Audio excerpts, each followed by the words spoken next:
ब्रह्ममुरारिसुरार्चितलिङ्गं निर्मलभासितशोभितलिङ्गम्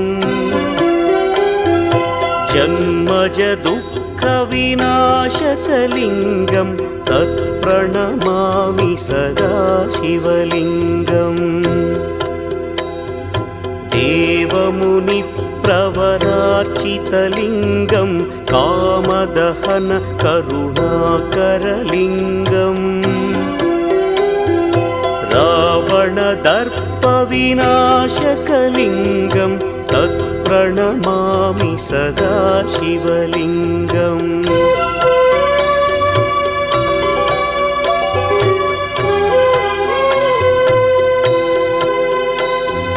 सर्वसुगन्धसुलेपितलिङ्गं